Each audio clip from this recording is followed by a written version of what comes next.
Tubahaye ikaze kuri Rwanda Vision Magazine. Dushimiye abadukurikira bose, by'umwihariko abakoze subscribe kuri Rwanda Vision Magazine, bakaba bakora like, share na comment kuri video za Rwanda Vision Magazine.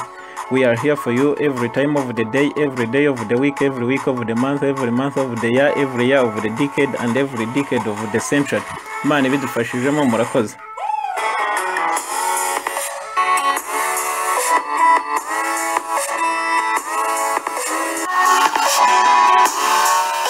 Tugiye kubagezaho ubwoko bw'amafoto 5 y'abana udakwiye gushyira ku mbuga nkoranyambaga. Turatangira twibaza niba ujya postinga cyangwa ushyira amafoto y'abana bawe ku mbuga nkoranyambaga. Niba ujya ubikora, ukwiye kumenya ubwoko bw'amafoto ushyira kuri izi mbuga nkoranyambaga, kuko buri wese uri ku mbuga nkoranyambaga atabagamije kwidagadura gusa.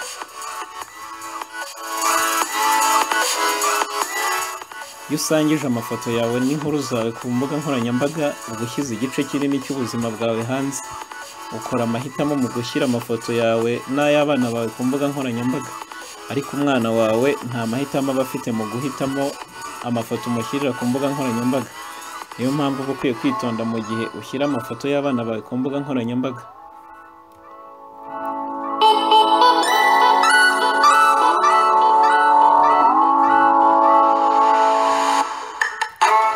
Imbuga nkoranyambaga ni imbuga zihuza abantu bari kure n'abari hafi, zigufasha gusangiza ubuzima bwawe, umuryango wawe n'inshuti zawe mutari kumwe.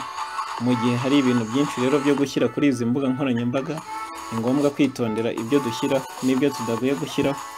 Urubuga nkoranyambaga rwa mbere rwakozwe mu mwaka w'1997 rwitwa 6 degrees.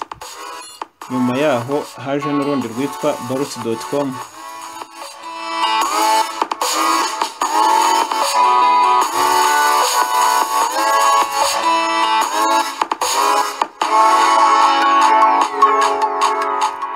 Nyuma y'izi mbuga ebyiri zimaze kujya hanze, uko iterambere ryagiye ryiyongera n'ikoranabuhanga, niko hagiye haza n'izindi mbuga nkoranyambaga. Kugeza uyu munsi hari ubwoko burenga 200 mu isi bw'imbuga nkoranyambaga zihuza abantu. Imbuga nkoranyambaga zikoreshwa cyane kurusha izindi ni Twitter, Facebook na Instagram. Ushobora gusangiza ubuzima bwawe n'amafoto yawe n'umuryango wawe ku bantu wemereye kuri izi mbuga nkoranyambaga. Uburebye abantu wita inshuti zawe wasanga ufite ibihumbi. Ni gute rero umenya neza abantu bari ku mbuga nkoranyambaga zawe n'uburyo mubana? Igihe ushyize amafoto y'abana bawe ku mbuga nkoranyambaga, urugero nka Facebook, buri wese uri ku rutonde rw'inshuti zawe aba ashobora gukura aya mafoto ku mbuga nkoranyambaga kuri Facebook, akayashyira kuri mudasobwa ye cyangwa kuri telefone ye. Aya mafoto aba ashobora guhererekanywa mu buryo bworoshye.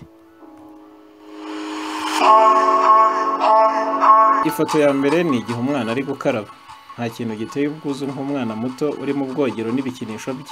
Hanyuma aya mafoto yerekana ibice byihariye cyangwa se ibice by'ibanga by'abana bawe batambaye. Nubwo wakora ibishoboka byose ngo upfuke cyangwa se uhishe imyanya y'ibanga, ariko uzaba wamaze gutumira abantu bacuruza abantu cyangwa se bamaze gutuma babyungukiramo mu gihe postinze aya mafoto abana bawe bari mu bwogero n'ibikinisho byabo.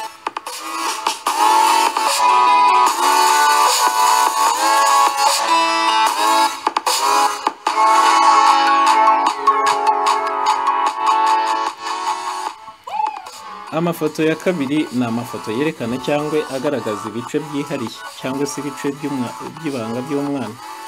Abana bawe ni beza mu myambaro yabo. Urashaka gushyira ifoto kuri internet kugira ngo wereke inshuti zawe zose.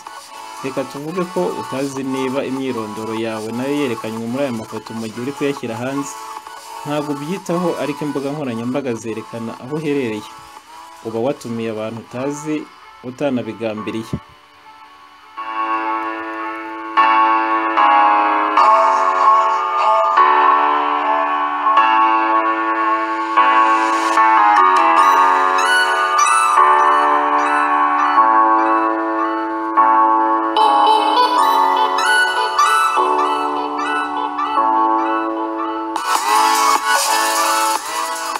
Amafoto ya gatatu ni amafoto atavugwaho rumwe. Abantu benshi bakunda kureba igice cyo hasi kitambaye cy'umwana. Ibi ntabwo ari urukozasoni. Iyi ni ishusho nziza cyane y'umwana usanga mu bitabo byinshi. Gusa inzu zitunganya amashusho ntizemera aya mafoto, ariko ibi ntibibuza ababyeyi kubikora.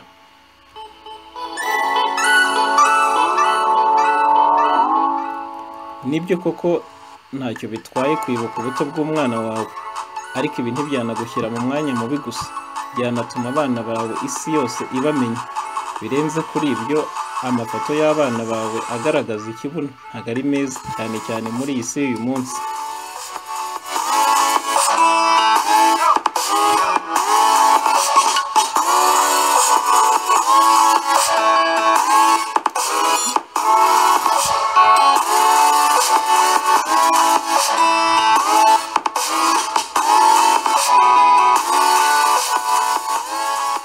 Amafoto ya kane ni amafoto cyangwa se n'ubutumwa bigaragaza ubushobozi buke cyangwa se imbaraga nkeya wifitemo. Ni inshuro zingahe waba waragaragaje cyangwa se warapostinze umwana wawe akora ibintu by'akavuyo cyangwa ibyo wafata nk'ubusazi? Iyo wanditse kuri interineti uburyo hari ibyakunaniye nk'umubyeyi cyangwa se hari uburyo watsinzwemo, uba werekanye intege nkeya ku buryo umuntu ugushaka cyangwa se ushobora kukugira umuhigo azabibika kandi agahora abyibuka, ku buryo ashobora kubigenderaho agera ku cyo ashaka.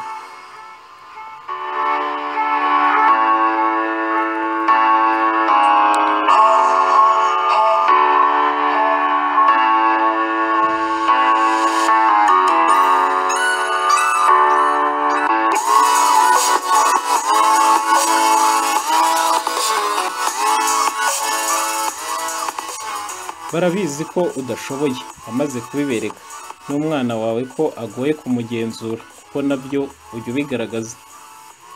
Rero bazakoresha aya marangamutima mu gushaka uburyo bwose bworoshye kugira ngo binjire mu buzima bwawe.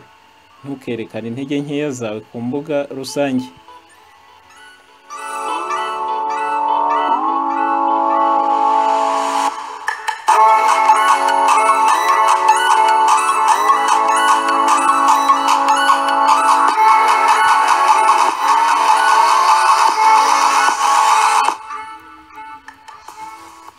Amafoto ya gatanu ni amafoto y'abana b'abandi bantu.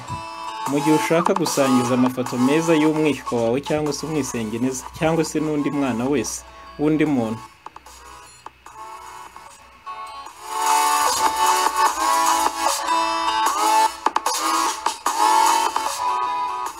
iki gihe uba urimo kujya ku yindi ntera yo gushyira umutekano w'umwana w'undi muntu mu biganza byawe. Ibyo ushyira kuri konti z'imbuga nkoranyambaga zawe ziba zitandukanye n'ibyo ababyeyi babo bashyiraho. Ikiyongereyeho ni uko abantu bawe bareba ibyo wapostinze ku mbuga nkoranyambaga zawe batandukanye n'ababyeyi babo babireba.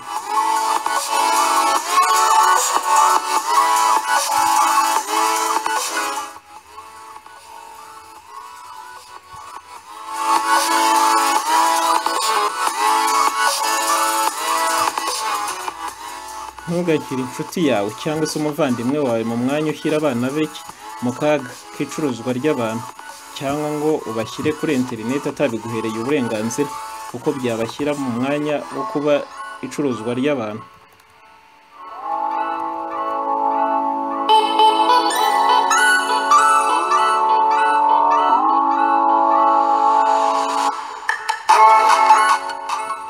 Hari abana barenga ibihumbi 800 byatangajwe ko babura buri mwaka muri Leta Zunze Ubumwe za Amerika, n'izindi raporo zirenga ibihumbi 2 zitangwa buri munsi. Bibabaje cyane, 36% by'aba bana ku ijana bakurwa mu ngo iwabo, naho 44% byabo bari munsi y'imyaka 6.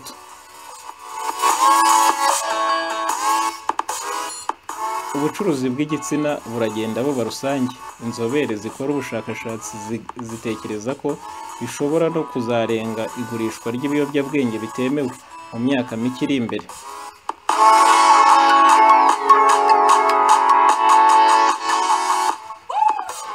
Buri mwaka hinjira miliyari 32 z'amadolari y'Amerika avuye muri ubu bucuruzi, kandi ibiba buri mwaka.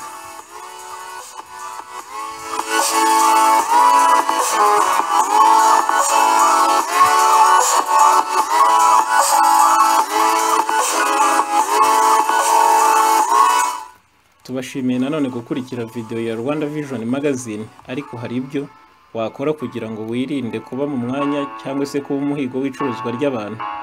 Hari ibintu bike ushobora gukora ukarinda abana bawe aba barwayi bo muri iyi si. Dore ibyo ukwiye kwitaho.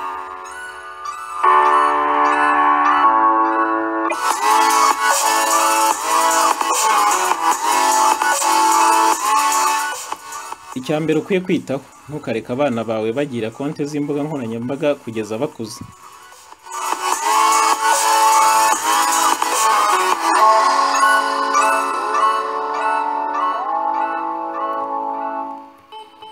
Icya kabiri ukwiye kwitaho, ujye wohereza amafoto y'abana bawe gusa muri mesaje zibanga ku nshuti zawe n'umuryango wawe gusa.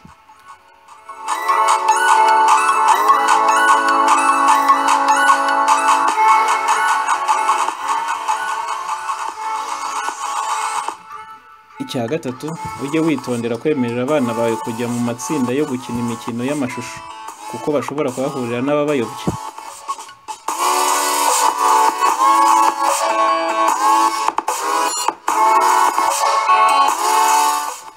Icya kane, ntukemerere ibigo by'amashuri abana bawe bigaho bikoresha amafoto y'abana bawe ku rubuga na rumwe.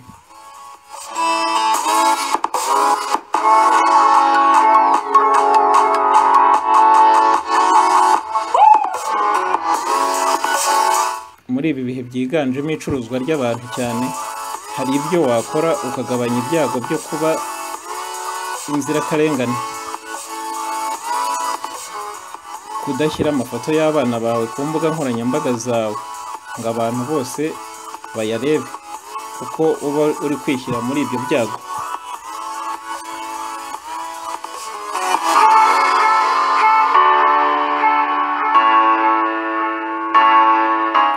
Turabashimiye cyane, mwakoze gukurikirana Rwanda Vision Magazine.